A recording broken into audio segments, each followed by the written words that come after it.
Hello दोस्तों, तो चलिए दोस्तों, welcome to my YouTube channel दोस्तों। तो चलिए दोस्तों, मैं आपके साथ फिर से हाजिर हूं एक ऐसी मजेदार इंटरेस्टिंग वीडियो के साथ। इस वीडियो में दोस्तों मैं एमपी पुलिस कांस्टेबल का प्रीवियस ईयर पेपर मैं आपके साथ लेकर आया हूं। और ये पेपर दोस्तों 9वां पेपर होने वाला है। इससे पहले मैं 8 पेपर और करा चुका हूं दोस्तों, ठीक है। ये मैं पेपर इसलिए करा रहा हूं दोस्तों, जिससे आपको पता चल सके कि परीक्षा में प्रश्न किस तरीके के बनते हैं, किस पैटर्न पर कहाँ से प्रश्नों को पूछा जाता है, ठीक है दोस्तों। ये परीक्षा हमारी 12 अगस्त की परीक्षाओं के लिए ये पेपर बहुत महत्वपूर्ण है। आपको पता चलेगा कि किस तरीका से पेपर यहाँ पे होते हैं, किस तरीका से यहाँ पे प्रश्न पेपर बनते हैं दोस्तों, ठीक है। तो 12 अगस्त से जितनी भी परीक्षाएं होंगी उनके लिए बहुत बहुत महत्वपूर्ण है। और यहाँ पे परीक्षा तिथि में बता देता हूँ, 21/2/2023 को ये पेपर लिया गया था। ये अभिकारी आरक्षक का पेपर है दोस्तों, जो अभी फरवरी में अभिकारी आरक्षक के जो एग्जाम हुए थे उसका पेपर है। और वो भी अभिकारी आरक्षक पुलिस कांस्टेबल का था, ये भी पुलिस कांस्टेबल का है। तो पैटर्न दोनों का सेम रहने वाला है दोस्तों, व्यापम का ही ये पेपर है। और तो दोनों पेपर बिल्कुल सेम टू सेम रहने वाले, इससे भी काफ़ी प्रश्न आपको देखने को मिलेंगे दोस्तों, ठीक है दोस्तों। तो चलिए दोस्तों, बिना देरी करते हुए अपन इस पेपर को सॉल्व कर लेते हैं और देख लेते हैं किस तरीके से इसमें पेपर आए हैं, किस तरीके से इसमें प्रश्न पूछे गए हैं दोस्तों, ठीक है। तो चलिए आगे बढ़ते हैं। लेकिन अगर उससे पहले आप मेरी वीडियो पर नए हो, आप मेरे चैनल पर नए हो, तो चैनल को सब्सक्राइब कर लेना। और अगर वीडियो अच्छी लगे तो वीडियो को लाइक कर लेना, ठीक है दोस्तों। चलिए आगे बढ़ते हैं। चलिए दोस्तों, तो हम आ चुके हैं अभी पेपर की तरफ। और आज का जो पेपर का फर्स्ट प्रश्न होने वाला है उसे हम यहाँ पे देखने वाले हैं। देखिए दोस्तों, तो आपको दिख रहा होगा यहाँ पे दिया है पहला प्रश्न कि निम्नलिखित में से किस मंत्रालय ने नई रोशनी योजना शुरू की थी। बताइए, नई रोशनी योजना जो है वो किस मंत्रालय ने यहाँ पे स्टार्ट किया था, उसे हमें बताना है, ठीक है। तो यहाँ ये स्टार्ट किया दोस्तों अल्पसंख्यक मामलों के मंत्रालय, जो अल्पसंख्यक जो छोटे मोटे मामलों का जो मंत्रालय होता है उसके द्वारा ये नई रोशनी योजना यहाँ पे चालू की गई दोस्तों, ठीक है दोस्तों। चलिए आगे बढ़ते हैं और आगे आज का नेक्स्ट प्रश्न देख लेते हैं। जो नेक्स्ट प्रश्न होने वाला है दोस्तों वो होने वाला है, देखिए यहाँ पे दिया है, ठीक है, आपको दिख रहा होगा यहाँ पे दिया है कि समाज के निम्नलिखित में से कौन सा वर्ग अन्नपूर्णा योजना के अंतर्गत आता है। अन्नपूर्णा योजना जो है उसके अंतर्गत कौन सा वर्ग आता है। यहाँ पे देखिए बच्चे, महिलाएं, वरिष्ठ नागरिक या ग्रामीण बच्चे, यहाँ पे ये दिया गया है, ठीक है। कौन सा यहाँ पे आते हैं, तो जो वरिष्ठ नागरिक हैं वो यहाँ पे अन्नपूर्णा योजना के अंतर्गत दोस्तों आते हैं। आपको ध्यान रखना है, ऐसे ही प्रश्न व्यापम पूछता है और इसी आधारित प्रश्न आपको इस परीक्षा में भी देखने को मिलेंगे दोस्तों, ठीक है। तो यहाँ पे नेक्स्ट प्रश्न देख लेते हैं। जो नेक्स्ट प्रश्न दिया है दोस्तों, देखिए वो दिया है यहाँ पे, देखिए कि आधार वर्ष की कीमतों पर मूल्यांकित अंतिम वस्तुओं और सेवाओं के उत्पादन की गणना क्या है। मतलब यहाँ पे आधार वर्ष की कीमतों पर मूल्यांकित अंतिम वस्तुओं के सेवाओं के उत्पादन की गणना क्या है, यहाँ पे ये पूछा है। तो वास्तविक सकल घरेलू उत्पाद जो हैं वो इसके अंतर्गत आते हैं। ये क्या है, तो वास्तविक सकल घरेलू उत्पाद है जिसके आधार पर वर्षों की कीमतों का मूल्यांकन अंतिम वस्तु और सेवाओं के आधार पर यहाँ पर गणना की जाती है। उसे क्या कहते हैं, वास्तविक सकल घरेलू उत्पाद दोस्तों यहाँ पर कहते हैं। आपको ध्यान रखना है, ठीक है।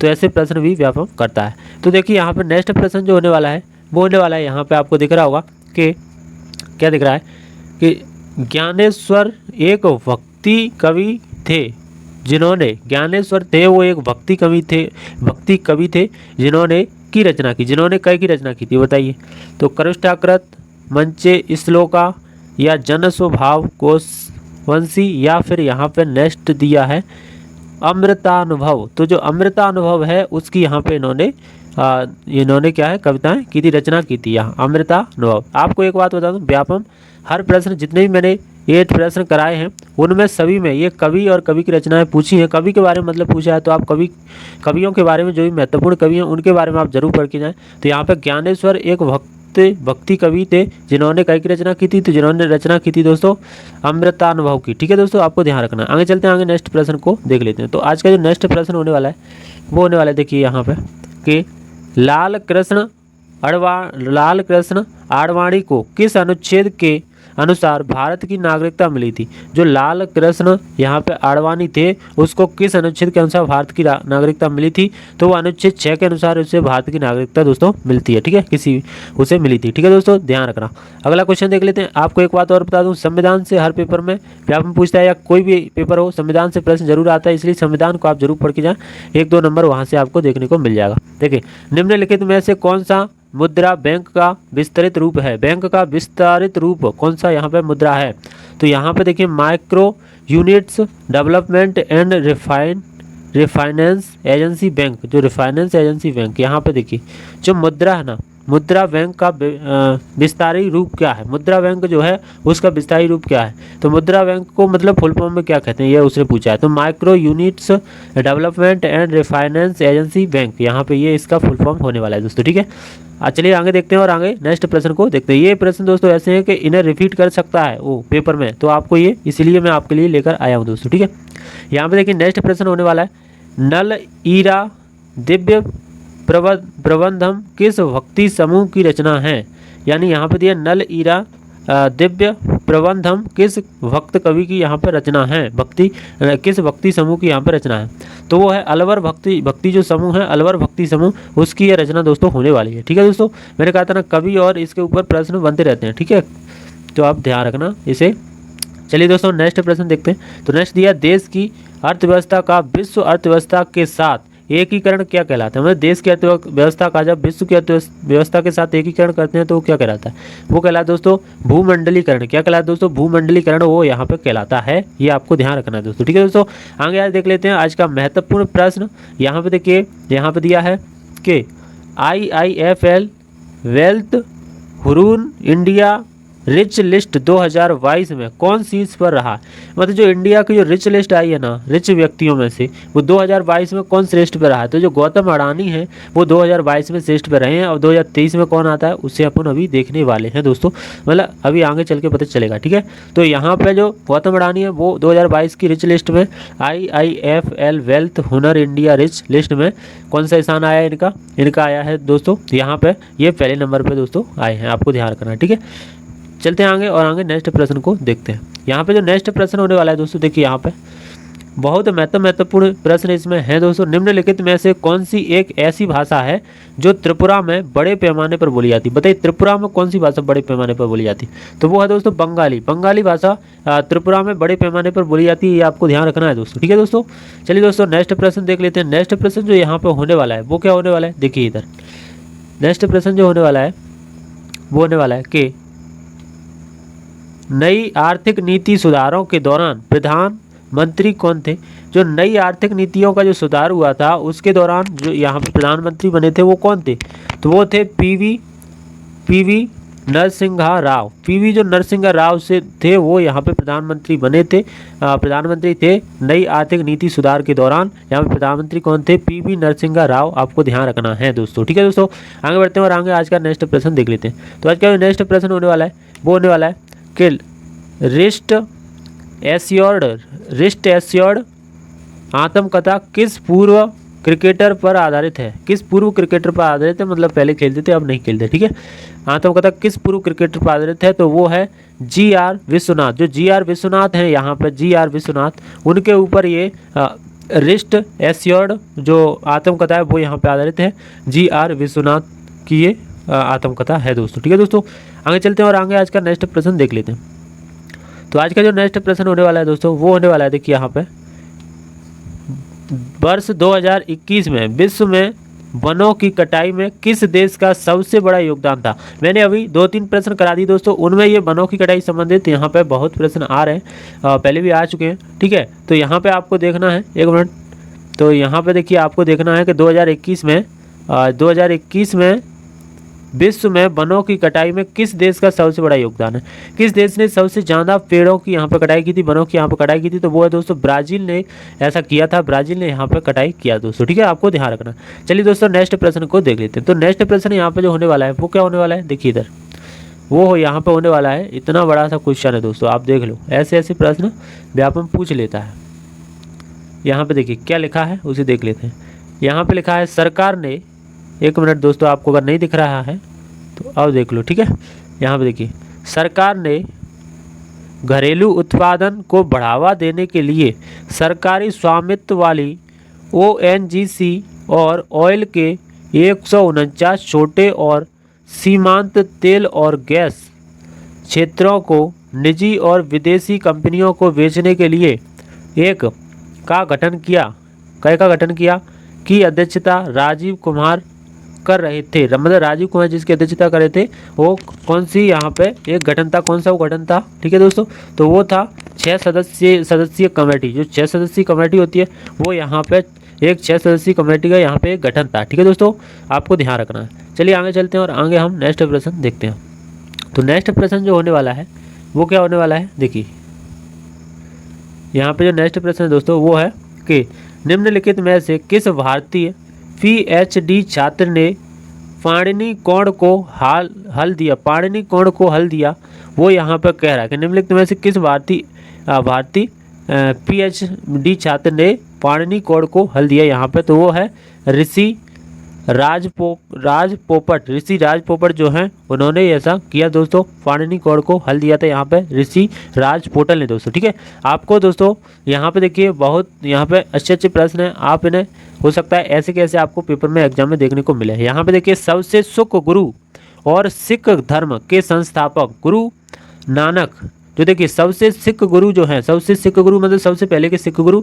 और सिख धर्म के संस्थापक गुरु नानक जो एक भक्ति संत है, काय के भक्ति संत है ये हमें बताना है, तो वो निर्गुण के भक्ति संत है दोस्तों। कैसे निर्गुण के, यहाँ पे दोस्तों आपको होने वाला है। तो आपको दोस्तों प्रश्न कैसे लग रहे हैं, अगर अच्छे लग रहे हो तो अगर वीडियो अच्छा लग रहा हो तो आप वीडियो को लाइक कर सकते हैं, चैनल पर अगर नए हो तो चैनल को आप सब्सक्राइब कर लीजिए। ठीक है दोस्तों, चलिए आगे बढ़ते हैं और आगे नेक्स्ट प्रश्न देखते हैं। तो नेक्स्ट है गांधी जी का सर्वोदय से क्या तात्पर्य था, गांधी जी का सर्वोदय से क्या तात्पर्य था। यहाँ पे जो सर्वोदय शब्द दिया है उससे गांधी जी का क्या तात्पर्य था ये हमें बताना है। तो सर्वोदय से तात्पर्य था दोस्तों अछूतों या दलितों का उत्थान, जो यहाँ पे अछूतों और दलितों का उत्थान हुआ था उससे यहाँ पे गांधी जी को तात्पर्य सर्वोदय से यहाँ पे तात्पर्य था दोस्तों, ये ध्यान रखना। गांधी के ऊपर भी दोस्तों क्वेश्चन हर पेपर में मैंने देखे हैं दोस्तों। ठीक है, तो आपको इनके बारे में अच्छी खासी नॉलेज होनी चाहिए क्योंकि ये अपने यहाँ पे मुख्य अतिथि मतलब मुख्य व्यक्ति रहे हैं। ठीक है, इसलिए इनके ऊपर क्वेश्चन बनते हैं दोस्तों। ठीक है, चलिए यहाँ पर नेक्स्ट प्रश्न देख लेते हैं। तो नेक्स्ट प्रश्न यहाँ पे जो होने वाला है वो है कौन सी समिति राष्ट्रमंडल खेलों, एशियाई खेलों और ओलंपिक खेलों के लिए प्रत्येक उच्च प्राथमिक और प्राथमिक अनुशासन की मुख्य संभावित सूची की जांच करेगी। यहाँ पर कौन सी समिति है वो राष्ट्रमंडल खेलों, एशियाई खेलों और ओलंपिक खेलों के लिए प्रत्येक उच्च प्राथमिक और प्राथमिकता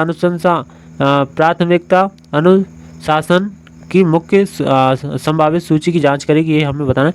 तो वो समिति है दोस्तों अभिनव बिंद्रा समिति, अभिनव बिंद्रा समिति है वो इसकी जांच करने वाली है दोस्तों, आपको ध्यान रखना है। ठीक है दोस्तों, देखिए यहाँ पे जो नेक्स्ट प्रश्न होने वाला है वो क्या होने वाला है उसे हम देख लेते हैं। यहाँ पे नेक्स्ट प्रश्न होने वाला है वो होने वाला है कि विश्वीकरण के तहत श्रम, पूंजी और माल के प्रवाह को किस परिस्थिति में रखा गया है। माल के प्रवाह को यानी यहाँ पे श्रम है, पूंजी है और माल के प्रवाह को किस परिस्थिति में यहाँ पे रखा गया है विश्वीकरण के तहत, तो यहाँ पे निःशुल्क यहाँ पे रखा गया है। ठीक है, विश्वीकरण के तहत श्रम, पूंजी और माल के प्रवाह को निःशुल्क रखा गया दोस्तों, ये हमें ध्यान रखना है दोस्तों। ठीक है दोस्तों, चलिए आगे चलते हैं और आगे आज का नेक्स्ट प्रश्न देख लेते हैं। तो नेक्स्ट प्रश्न जो दोस्तों होने वाला है वो यहाँ पे होने वाला है, देखिए कि संसद को कितने जल्दी राष्ट्रीय आपातकाल की घोषणा को मंजूरी देनी चाहिए, मतलब संसद को कितनी जल्दी राष्ट्रीय आपातकाल की घोषणा को मंजूरी देना चाहिए दोस्तों। तो 1 महीना की यहाँ पे 1 महीना में ही यहाँ पे मंजूरी देना चाहिए। ठीक है दोस्तों, ये आपको ध्यान रखना है। चलिए दोस्तों यहाँ पे और नेक्स्ट प्रश्न को हम देख लेते हैं। जो नेक्स्ट प्रश्न होने वाला है वो यहाँ पे होने वाला है, देखिए यहाँ पे कि धूमकेतु को इस नाम से जाना जाता है। धूमकेतु को यहाँ पे किस नाम से जाना जाता है दोस्तों, ये यहाँ पे बताना है। धूमकेतु को किस नाम से यहाँ पे जाना जाता है ये हमें बताना है दोस्तों। ठीक है, धूमकेतु को किस नाम से यहाँ पे जाना जाता है। तो चलिए दोस्तों यहाँ पे दिया है कृत्रिम खेती के नाम से यहाँ पे धूमकेतु को जाना जाता है, ये आपको ध्यान रखना है कृत्रिम खेती के नाम से दोस्तों। ठीक है, आगे बढ़ते हैं, आगे आज का नेक्स्ट प्रश्न देखते हैं। तो आज का जो नेक्स्ट प्रश्न होने वाला है वो यहाँ पे होने वाला है, देखिए कि निम्नलिखित में से कौन सा पारिस्थितिक के तंत्र के लिए ऊर्जा का अंतिम स्रोत है।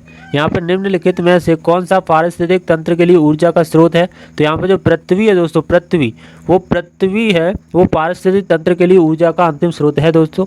सॉरी दोस्तों, मैंने यहाँ पे गलत कर दिया। यहाँ पे सौर ऊर्जा पृथ्वी का होता है, तभी तो मैं सोच रहा था। ठीक है, कुछ ही बोल दिया मैंने। देखिए इधर निम्नलिखित में से कौन पारिस्थितिकी तंत्र के लिए ऊर्जा का अंतिम स्रोत है, तो वो है दोस्तों सौर ऊर्जा। यहाँ पे जो सौर ऊर्जा होने वाली है वो इसका अंतिम स्रोत दोस्तों होने वाला है। ठीक है दोस्तों, ध्यान रखना।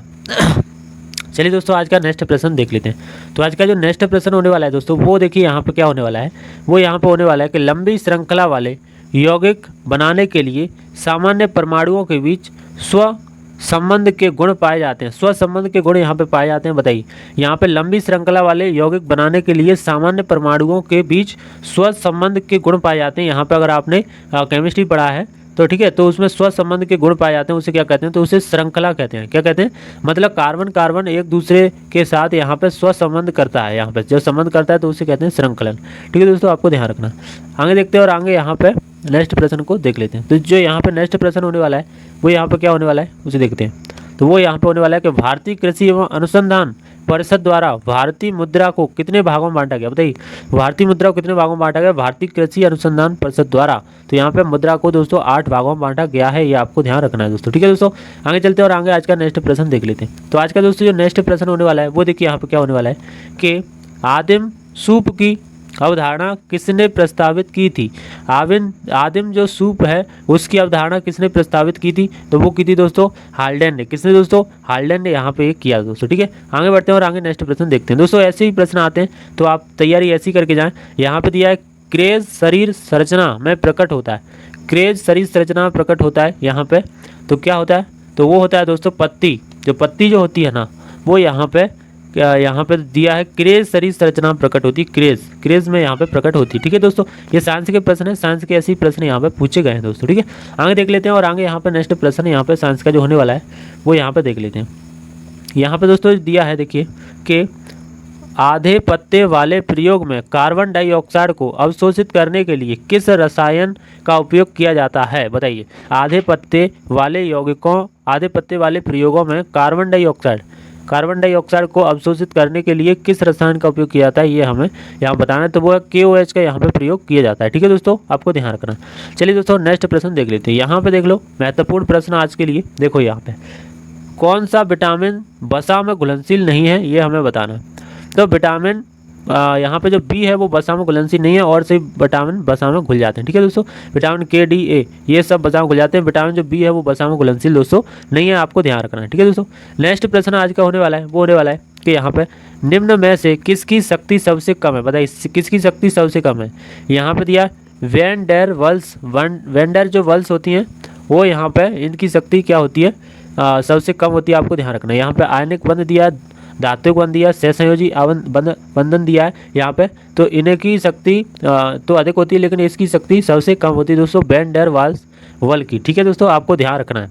चलिए दोस्तों आगे चलते हैं और आगे नेक्स्ट प्रश्न को देख लेते हैं। यहाँ पे देख लो बायोलॉजी से प्रश्न है कि मूंगफली में एफ्लाटॉक्सिन के उदाहरण के लिए निम्नलिखित में से कौन जिम्मेदार है। यहाँ पे एफ्लाटॉक्सिस के उदाहरण के लिए निम्नलिखित में से कौन जिम्मेदार है, जो मूंगफली में एफ्लाटॉक्सिस उत्पादन होता है, उदाहरण नहीं है दोस्तों उत्पादन है एफ्लाटॉक्सिस। यहाँ पे वो मूंगफली में एफ्लाटॉक्सिस के उत्पादन के लिए निम्नलिखित में से कौन जिम्मेदार, तो जो कवक है वो यहाँ पे क्या करते हैं एफ्लाटॉक्सिस का निर्माण करते हैं दोस्तों, या उत्पादन करते हैं, ये हमें ध्यान रखना है। ठीक है दोस्तों, नेक्स्ट प्रश्न आज का देख लेते हैं क्या होने वाला है। देखो एक परमाणु से एक इलेक्ट्रॉन को निकालने के लिए आवश्यक ऊर्जा है, मतलब एक परमाणु से एक इलेक्ट्रॉन को निकालने के लिए आवश्यक ऊर्जा है, कितनी ऊर्जा आवश्यक है यहाँ पे ये पूछ रहा है। तो यहाँ पे दोस्तों होने वाली है वो होने वाली है आयनीकरण क्षमता उसमें होनी चाहिए दोस्तों, ये आपको ध्यान रखना है। जो आयनीकरण क्षमता है वो यहाँ पे होनी चाहिए। ठीक है दोस्तों, चलिए दोस्तों नेक्स्ट प्रश्न को देख लेते हैं। जो नेक्स्ट प्रश्न यहाँ पे जो होने वाला है वो देखिए यहाँ पे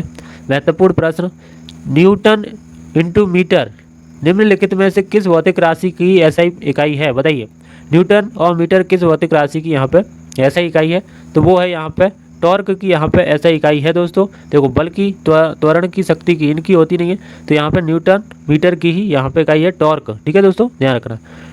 चलिए यहाँ पे नेक्स्ट प्रश्न को दोस्तों देख लेते हैं। देखिए यहाँ पे जो नेक्स्ट प्रश्न दिया है वो दिया है कि CH3 CH2 CH double bond CH2 का संक्षिप्त IUPAC रूप क्या है, बताइए IUPAC रूप क्या है, इसका मतलब नाम क्या है ये हमें बताना। तो यहाँ पे दिया है ब्यूट वन इन है वो इसका यहाँ पे नाम होने वाला है दोस्तों, ब्यूट वन इन। ठीक है दोस्तों, यहाँ पे आपको ध्यान रखना है। चलिए दोस्तों यहाँ पे नेक्स्ट प्रश्न को अपन देख लेते हैं। नेक्स्ट प्रश्न जो है यहाँ पे होने वाला है वो यहाँ पे होने वाला है, देखिए दोस्तों यहाँ पे होने वाला है कि स्टॉकहोम समझौता किससे संबंधित है, बताइए स्टॉकहोम जो समझौता है वो किससे संबंधित है, यहाँ पे ये दोस्तों बताना है। तो स्टॉकहोम समझौता दोस्तों पर्यावरण से यहाँ पे संबंधित है, आपको ये ध्यान रखना है, ये महत्वपूर्ण प्रश्न दोस्तों बनेगा। ठीक है दोस्तों, नेक्स्ट प्रश्न की तरफ चलते हैं। तो नेक्स्ट प्रश्न यहाँ पे आपको दिख रहा है कि उत्तर प्रदेश के किस जिले में सबसे कम वन क्षेत्र हैं? उत्तर प्रदेश के किस जिले में सबसे वन कम क्षेत्र है, मतलब वन सबसे कम है उसमें, ये हमें बताना। तो सोनभद्र जो है उसमें सबसे कम वन क्षेत्र है दोस्तों, आपको ध्यान रखना है। सोनभद्र में आपको ध्यान रखना है, ठीक है दोस्तों। तो यहाँ तक था दोस्तों हमारा जो साइंस और यहाँ पे जीएस जो यहाँ तक था।